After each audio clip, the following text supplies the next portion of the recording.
Welcome back, everyone. I'm Kyo, And I'm Kel. and we are the Manga Mommies, a podcast about everything to do with manga and sometimes our lives sprinkled a little bit in between.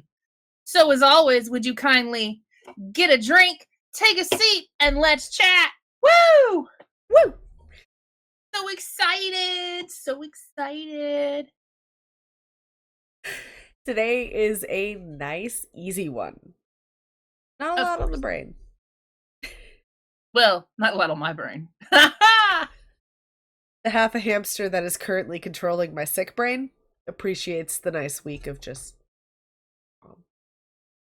Pretty much. She's sick and I'm tired of. That's how it works. Of course.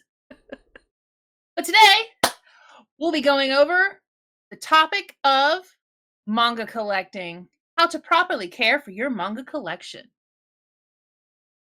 Unfortunately, sometimes you cannot do anything, especially if you have collected rare manga and the collection that you have gotten so far is third party or just hand-me-downs from other people that didn't take care of them.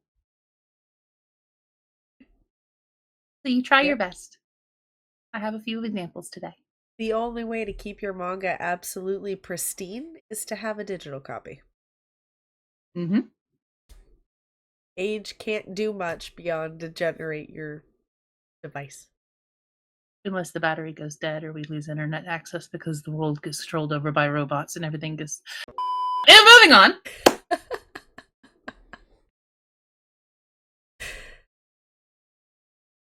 Don't mind the sniffling. We are at the tail end of this cold, so you're going to hear it periodically. I apologize in advance. Yes. One thing that I think is important to note is that while some people do emphasize the preservation of your manga, it's also okay to emphasize enjoying your collection as well. A well-loved manga holds the same value to the reader as a perfectly preserved one when you're purchasing it for the love of the story. Exactly. I'm gonna put that out there because I have a few that have been well-loved by their previous author, and as you can tell, it's Owner. just... You said author. Did I say author? God. Owner. I'm not cutting it like that either. Owner.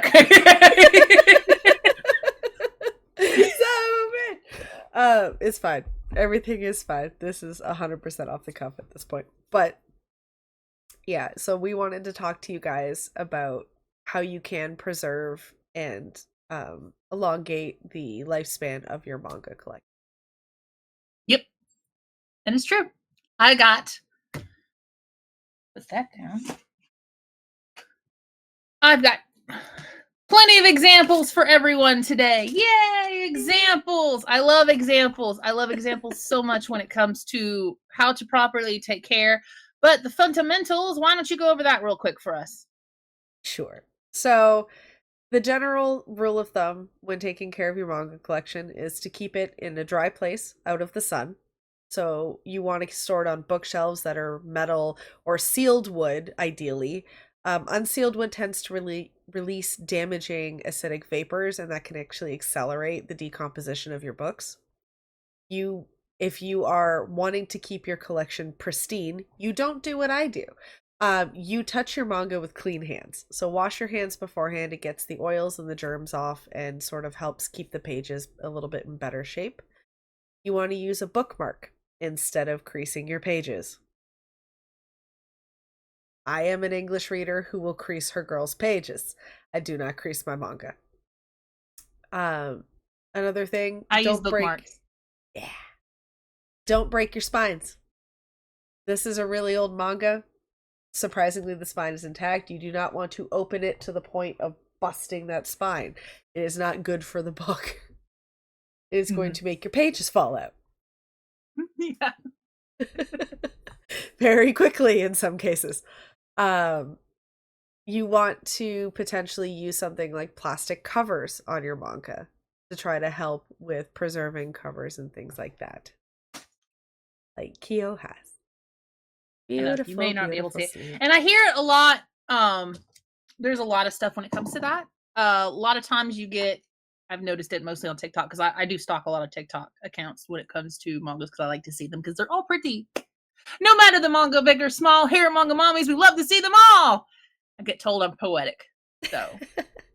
But a lot of collectors have them wrapped like that. And people are always like, why is it wrapped in plastic? It's to protect them because a lot of them are out of print and you can't get them unless you get them third party. Yep. Usually by then they're damaged beyond repair or they've been in the library for so long that they've touched so many hands. Yep. So, yeah, you can put the plastic covers on them like Kyo was saying. You can put them on bookshelves that do not face a window because the sun is going to yellow your pages. And while we can do things that can slow down yellowing, it actually is a process that cannot be stopped wholeheartedly in and of itself. Bag your manga, keep it out of the sun, take good care of it. But ultimately, over time, as the mangas age, you are going to get yellowing. It's going to happen. So, 100%. I have quite a few. we will But show mine have went examples. through some hell. I will show you examples, but mine has been through. Okay, my collection has been through heck in a handbasket. It's been through heck in a handbasket because I went from leaving a certain environment to having to shove everything into storage, trusting people that I shouldn't have trusted, with proper storage capacities when it comes to how fast I had to move. So a lot of my stuff is eventually I would like to replace them, but I know a lot of my stuff is harder to find to replace. One example. Try again. This is the first book that came out for Trigun. Not Maximum, this is Trigun. There was only 2 volumes of this one before Maximum came. Got this when I was in high school. Very first manga I ever owned. I got it for like Christmas, I think, or my birthday. My mom was, shout out to her. She was very big on just give me a list of mangas you want and I'll go and buy them. And that's what I did. So you're like high school or middle school and you're into manga and you're like, hey mom, can you get me these books? Christmas. I mean, watch it. Don't start sending them stuff that they'll start questioning your life a little bit later. No fault of anyone's own.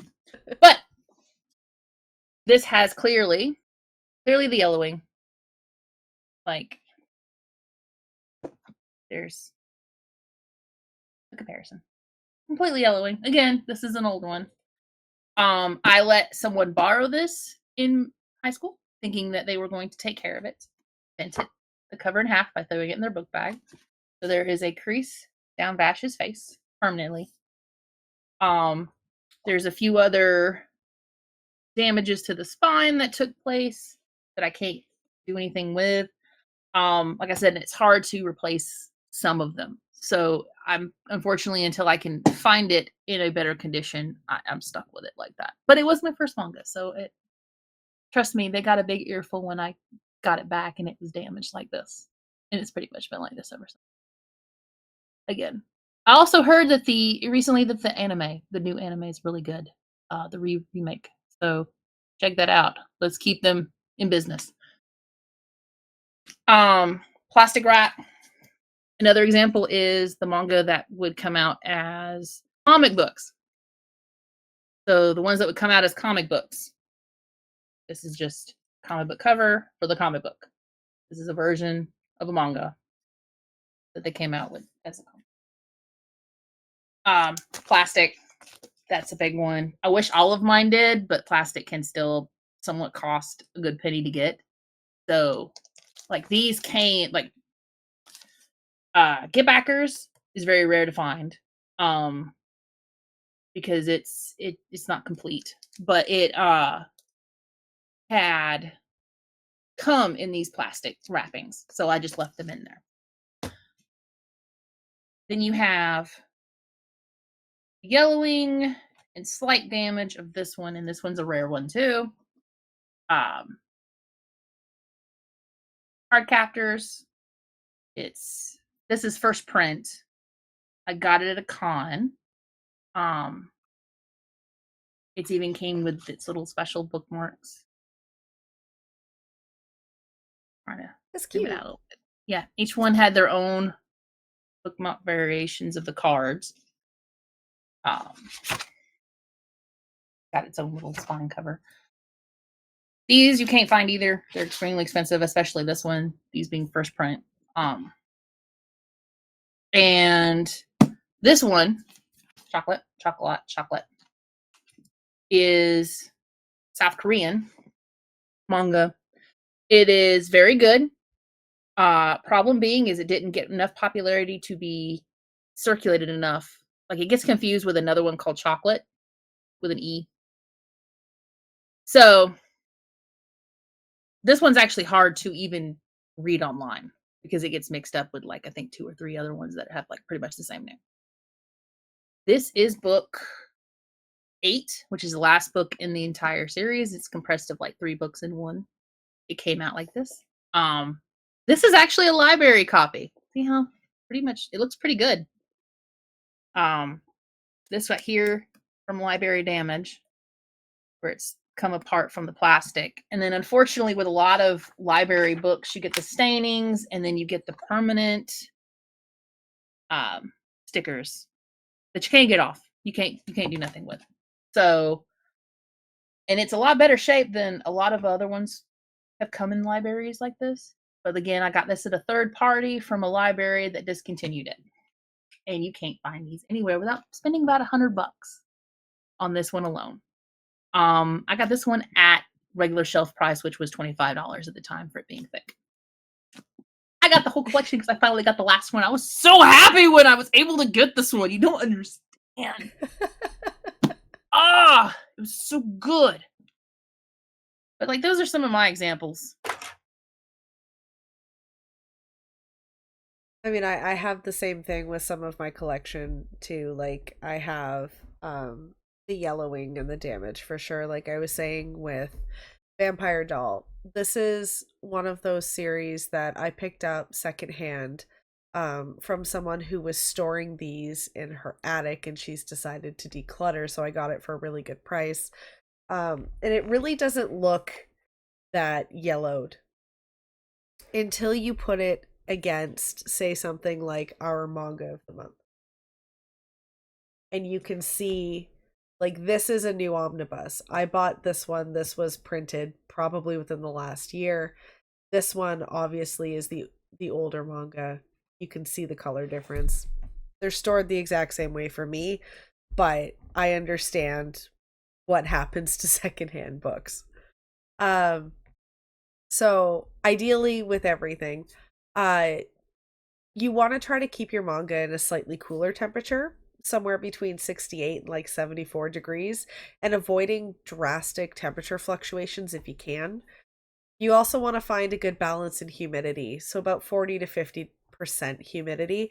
Any more than that, you're going to start to come across mold and mildew in your books, and any drier than that, the material is actually going to start becoming really brittle and breaking and flaking, and you're going to end up losing the structural integrity of the covers, and the pages are going to be more difficult to manipulate as well if you're looking to actually continue to read your collection instead of just look at it.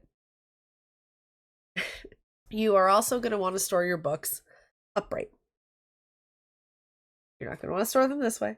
You're going to want to store them upright and close together, not cramped, not like smooshing into one another, but tight together or with bookends, so that way the spines remain intact as well.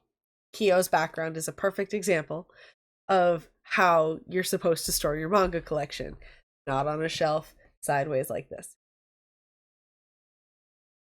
So that way you maintain the integrity of your spines and they don't start to weaken or whatever, especially if you're storing. Yeah. And especially if you're storing things on an angle, it's going to start to break down the spines. They're going to start to twist and distort, and you lose the integrity. And it's pretty on shelves. I know, I've seen it. It's pretty on shelves when they angle it all up and they do it.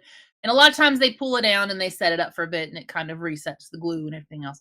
But ideally, you do not want to do that. This also allows for bugs to get into it too.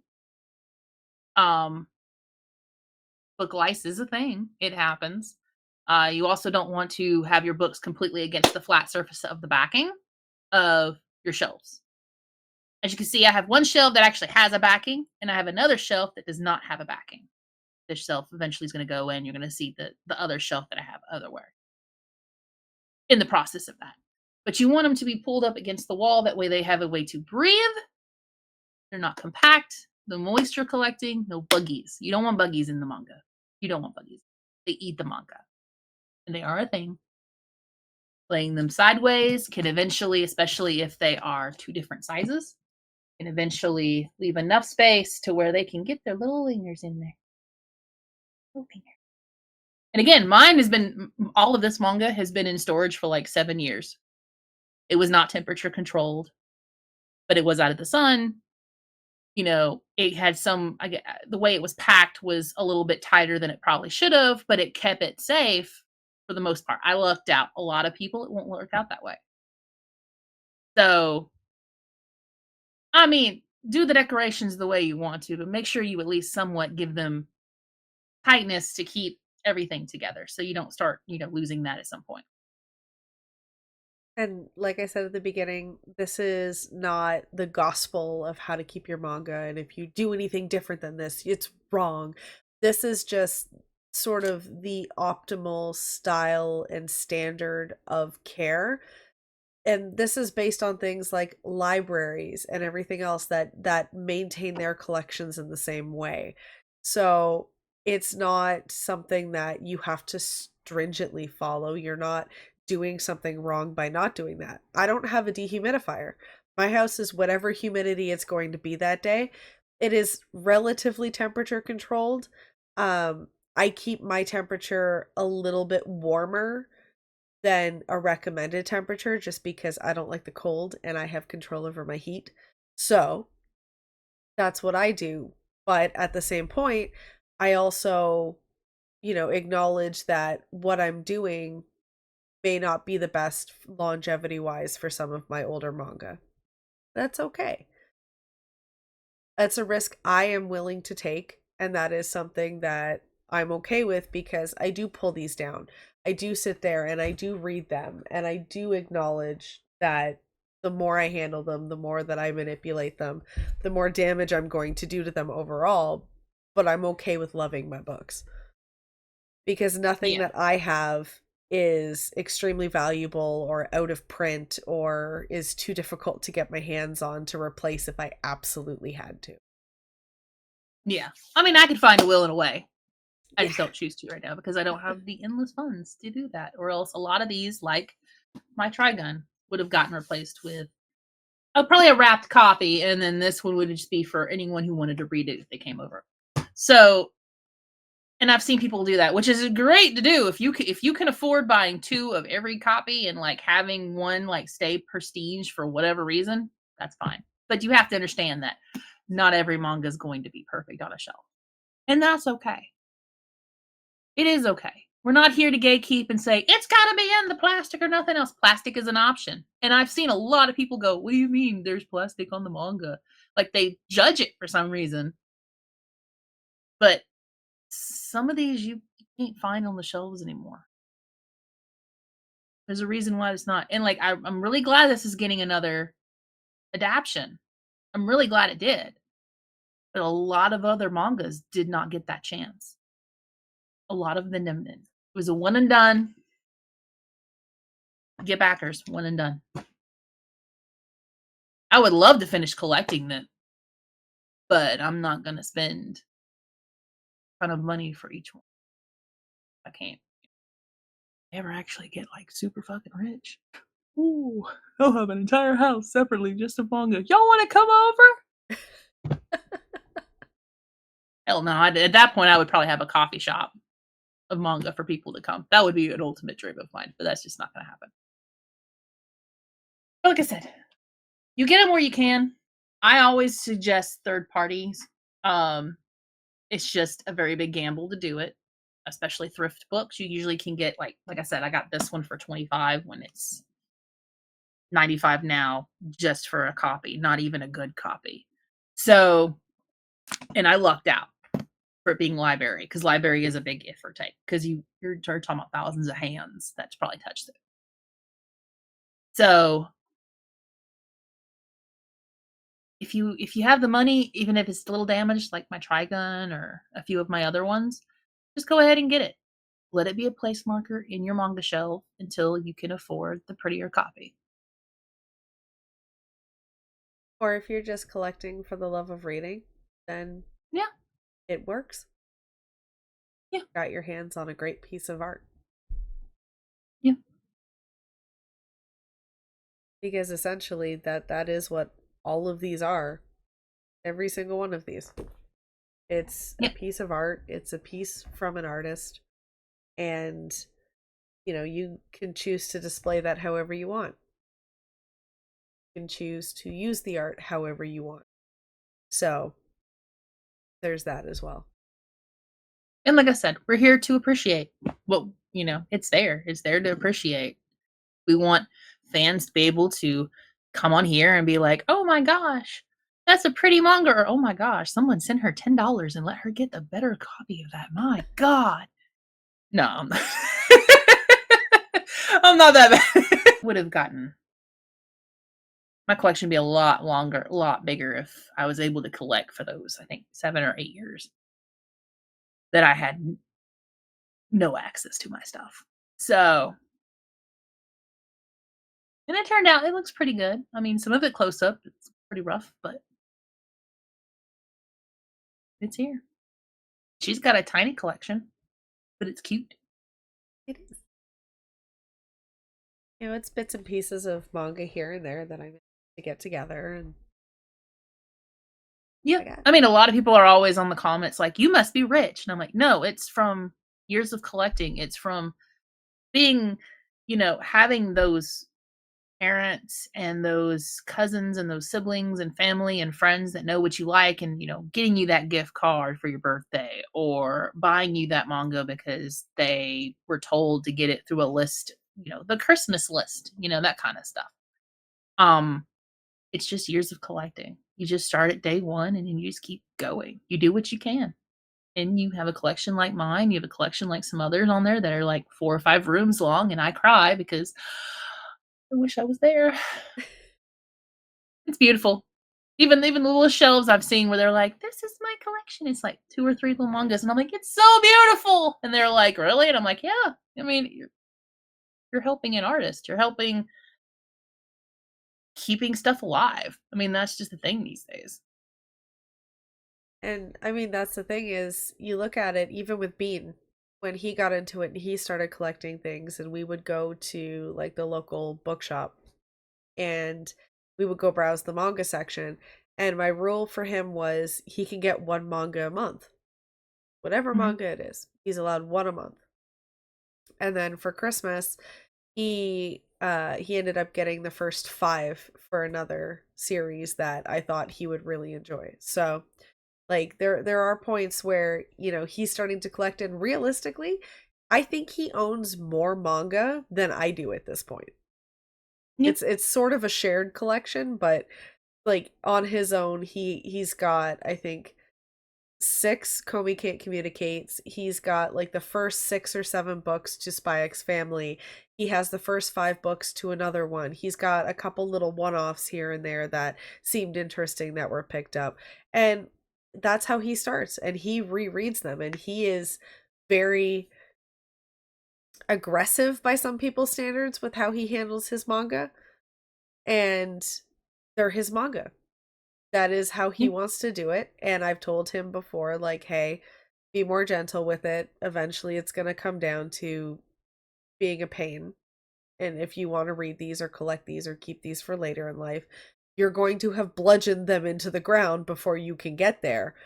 But everything he's reading right now is incredibly popular. So he has the option, if he chooses, with his own money, to replace something if it's too damaged for him right now. Mhm. So Oh, yeah. it really just, it depends on the person. And this is kind of Like I said. our little bit of advice to you if you were looking at how you could take steps to maintain and preserve what manga you have. but they are Mhm. by no means a be all end all set of rules that you have to follow. Otherwise, you're getting kicked out of the community. We don't gatekeep. Nope. Only gatekeep if you're burning them. I may cry in front of you. May get a lot of emotion out of me at that point. You could have just given them to me. Right? I'll find a way. But I mean, our last month's, I went out and got the pretty copy. I had some extra money. So, I mean, again, it's just there and it sits on the shelf and it looks pretty. And then when all of my guests come over, it used to be in the living room. That was a big eye opener for people. It used to be in my living room, and now that I have all this set up, I have them back here to have an actual background piece. So they would still be in the living room today if you heard this. So, but like I said, I always am also accepting people who's downsizing manga too. I ask them their price and I negotiate from there, depending on what it looks like. And, I used to collect comics before I collected manga. So again, I got the manga version of comics, and they got the hardbacks to keep them from bending with the plastic. So just don't push them all the way back. I know it's hard because they look so pretty when they're lined up. And actually, if you pull them forward, you can adjust it so it doesn't all like look weird because you always got like the different sizes, and it's always kind of weird the way it sticks out. Just pull them back a little bit from the back. Check them every now and then. You know, humidity, ideally, yes, but odds are your house isn't nearly that humid. You don't have that much humidity going unless you like live next to a swamp. And then we may have to have another conversation about Pretty water much. damage. If you made it this far in the episode, we want to say thank you. We couldn't have done this without your support. If you'd like to subscribe and become an official Manga Mommies member, the link will be in the show notes. For the manga of the month, the PDF, free copy, and website will be located in the description below. If you feel up to it, like, subscribe, and share our podcast so we can find more people just like you. We hope you have a great rest of your day, whatever time it happens to be, and we can't wait to see you until next week. Stay tuned, and thanks for listening. Bye!